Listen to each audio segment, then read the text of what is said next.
Hello, everyone. I'm Christine Chen. Welcome to Esselen Live, where we chat with change agents, swim some deep waters, and explore human potential always. Today, we have a very special guest as we enter a Thanksgiving week. Her name is Maija West, and she is the CEO and founding board member of the Healing and Reconciliation Institute. So we're happy to have her join us today to talk about the true story of Thanksgiving. This is a topic that is trending. It is something that is top of mind for many people as we start to shift our perspectives. And that is the hope of today, is that we try to expand our perspectives of Thanksgiving a little bit, maybe examine the relationships with tribal communities that we have in place and maybe move into the future. We might even learn a little bit about how to be a better ally with Indigenous people. We might also explore our role on this land. So these are some of the topics that we will touch on today with the CEO and founding board member of the Healing and Reconciliation Institute, Maija West. Thank you so much for joining us, Maija. How are you today? Christine, I'm great. Thank you so much for having me. Thank you so much for joining us. Why is it important to reframe our idea of what is Thanksgiving? Well, I first of all, I acknowledge all of the folks that have helped me in my learning. So here I am before you, just learning along with all of us that are listening today. For myself, anyway, the reason that I really wanted to reframe this was because we only have this one day that we kind of nationally discuss and have a national conversation around the history of Native Americans, and we don't always get that right. Hmm. And do you find that people are open more than ever before to reframing this idea of Thanksgiving, that there might be even an interest in it more so than ever before? Absolutely. This year in particular, with everything that has gone on in our country, I feel like there's an interest in understanding how our history informs our present, and it feels more applicable to our daily lives than it ever has. And I've seen a greater and growing curiosity, which has been very encouraging, of course, to the work that we do. I know that there are some that you can share and some that you can't share at this point because it is a sensitive topic. But what is the status right now of the healing relationship between the Esselen Tribe and the Esalen Institute? There's like ongoing talks and attempts to heal and understand better. Is there a little bit that you can share as we all learn? Yes, absolutely. I would say that right now we're in the learning phase. We're in an educational phase with the Esalen Institute. Our organization is proud to be facilitators and educators on that journey. And what's coming in the future are some private reconciliation circles or listening opportunities with tribal members of the Esselen Tribe in Monterey County and maybe others. As we approach this conversation right here, right now, is there a way that we can frame our listening? Well, for me, the frame of listening is not coming from a place of right or wrong. It's coming from an understanding of somebody else's position. And I think sometimes we forget that there are multiple perspectives. There's a diversity of us when we're in our sharing. And in the case of today, the Esalen Institute has made a commitment to being in good relations with a tribal community that they're involved in and whose lands are deeply connected to the tribe. And from my perspective, that's a very inspiring leadership position to be in. It's one that's hard and uncomfortable and really admirable during this time. And so the larger community, it's really important to recognize how difficult it is. And as we inquire in our own families, our own communities, and our own lands that we're on, we can grasp the challenge of that and have a renewed respect and appreciation for those that have chosen to do so publicly. Maija, thank you for that. I do want to share this because as this topic continues to bubble up, and you mentioned it's something that people are more willing to understand, more willing to dive into. This is from last year, actually, an opinion from the New York Times by a really highly respected historian named David Silverman, The Vicious Reality Behind the Thanksgiving Myth.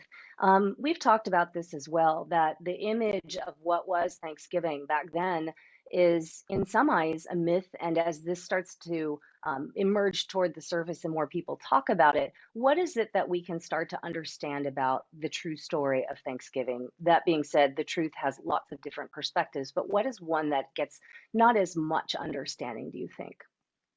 Well, gosh, this painting really shares one of them for me. This is an example of a white appearing woman providing foods to tribal members of a tribe on the East Coast, I'm assuming. Again, I don't know what tribe this is, and that's been part of the challenge too, is that we don't necessarily even know or hear the story of the actual tribes that were involved in those early exchanges. But the truth is that the tribes were there to support and teach the white folks how to survive and live on the land, because of course they were the experts as to what it took to sustain a community on the lands here.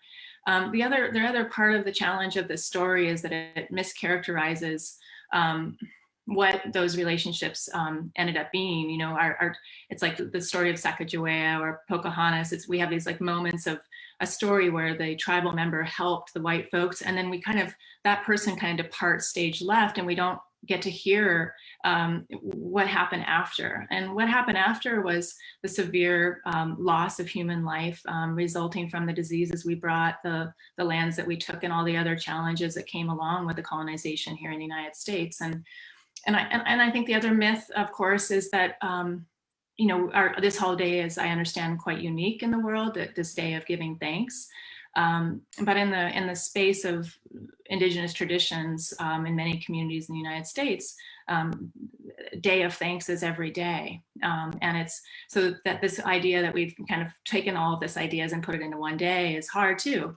So I feel like sometimes the myth of Thanksgiving is a challenge because it's a lost opportunity for us to do more learning. And for many tribal communities, this is not a day of celebration, it's a day of remembrance, or in some cases mourning for what happened here before. And so it's the contrast, I think, that's the hardest sometimes, as we're there to celebrate. And you know, I'm not going to say that I don't get excited about this year. You know, I get excited to see my family, and I have deep associations with food that go along with that holiday. But I'm also recognizing when I'm listening to Indigenous advisors and friends in my life that for them, it's almost an opposite approach. And not in every case, but it's something to be sensitive to start. Yeah, and I know that something that's really important to you is that as these difficult conversations, often difficult conversations happen, that there's an idea of shame and avoidance and maybe even denial. How do we begin to approach these topics in a way that helps us overcome this, if that is our experience? Well, gosh, I think, you know, I think it's uncomfortable because we sometimes, these issues kind of land on our laps because we made an unhelpful comment on Facebook, or we said something that was off-putting to a community that we didn't know not much about, and the reaction can be sometimes public and embarrassing. And so I think a lot of us feel a fear of shame that keeps us from having those conversations. So my first thought is that folks spend some time learning. That's a great way to feel more comfortable with conversations that are hard, because the more that we learn about the communities that we're a part of, the better. And then also curiosity, of course, is the way that I always think that it allows us to kind of overcome defensiveness or shame. Is being curious, is being a learner. And so, you know, what is it that we can learn about the Indigenous perspective on Thanksgiving that might help us overcome that uncomfortability? Well, let me put this map up, for example. One of the ways to understand the true story of Thanksgiving, where we all sit in our own communities, let's start with the area where Esalen Institute sits. It's deemed a healing site by the Esselen Tribe, and maybe that's where we begin to understand the relationship with Thanksgiving and the land and our communities, and what is our true story of Thanksgiving. Can you describe what we're looking at and how we use this in our education? Yeah, so this is a map put out by nativelands.ca, publicly available website. Anyone can go on, and many of the Indigenous lands are mapped from throughout the globe, not the world. So here what we're looking at is Monterey County, more or less. We have the Monterey Peninsula on the left, and then following the Big Sur coastline down the left side of the image in the Esselen territory there. And what I love is this is the example of overlapping Aboriginal territories. So there are a few different layers to the maps. There's language, and then this one is the Aboriginal territories, meaning indigenous lands that were, that the tribes moved around or settled in. And so you can see, Esalen Institute's down there in the corner, somewhere in this, I wish I knew my geography better, but this is a great way to kind of see, okay, well, this looks like this might be Esselen territory where the Esselen Institute is, but it looks like there's also Ramzan and Amamutsan and Shalon that all may have either touched upon or migrated through this area as well. So sometimes when we see this type of overlap, again, this is a map that's constantly being updated, but this is a way to kind of recognize, oh, okay, well, first let me figure out the names and maybe how to pronounce them. That, those names roll off my tongue a little bit because I live in Monterey County and those are more tribal communities that I'm getting familiar with. But this idea that this might be more than one tribal community's land. And so if we're wanting to recognize an opportunity this Thanksgiving, it would be to have an open conversation with your family. Go on the map, check it out, look where you live, and see if this is a great opportunity for your conversation and your family about the lands that are on, or the lands that you live on or you work on. I think that brings up the good point, though. Is like as we come together with our families, it's all the histories and how we ended up here, and even going back to where our families came from. The first step really is to be curious. Can you describe that, like how we work with our families, maybe to have this discussion, hard as it may be? Yeah, well, I'm all about being playful about it. So it could be something as silly as putting their name on the placard. Most people have their little place settings, and you could say, okay, you're in charge of checking out the native lands map and figuring out what tribe lived here. And it might be just that this year. For some of you, this might be a new practice. I know for the Esalen Institute, the reason why the Esalen Institute knows more about the history is because those particular lands were a source of healing, as is common in many of the hot springs. Indigenous communities use those hot spring sites for a place of healing and sometimes departing this earth, and that adds to the richness of the story. And people might find when they're doing this research that if they go to the native lands map first, then the second person might say, okay, well, let's see if there's a tribal community here. And that might be a way to also acknowledge by Googling the name of the tribe on Google. I mean, it's amazing what you can learn, and they might discover that there's 2 or 3 or 4 more tribal groups in their area that are active and involved. And so I think that keeping it playful and light is a way to keep that curiosity alive in a family, and maybe it'll be a new practice. But the acknowledgement part is really important, though, to be a little bit more precise about who we are acknowledging, where we live. Is that the point of it? For me, acknowledgement means more than the specific naming. It goes to a feeling of wanting to be in good relations or in respect. And acknowledgement isn't just necessarily about tribal relations, but it's about also sometimes through the act of caring for the land that we're on too, as part of a land acknowledgement. So sometimes I think that that this idea of what does it mean to be in good relations with a community, this often kind of comes into this idea of being a good guest. Now, idea of being a guest is really a controversial word in many conversations around tribal relations here, because I think maybe we assume as folks that weren't born here, and I'm not Indigenous to this area, I should be clear, I'm a white woman from places elsewhere. I'm native to California, but literally native born in no other way. But if I think about myself being a guest here in California because my family just ended up here, what does that mean in terms of learning the customs and traditions of the community that I'm a part of? I always think of Emily Post's book on etiquette that I came across a copy of. It's now in its 18th edition. But that idea that we learn what it means to have good etiquette or good manners, we're not necessarily raised with that. That's why Emily Post is in her 18th year of publishing this book with her family. In a similar way, there are many Indigenous communities that have provided resources to help us, support us in being in good relations, and it's a place to think about where our learning starts, and also what would it feel like to consider our role as a guest here.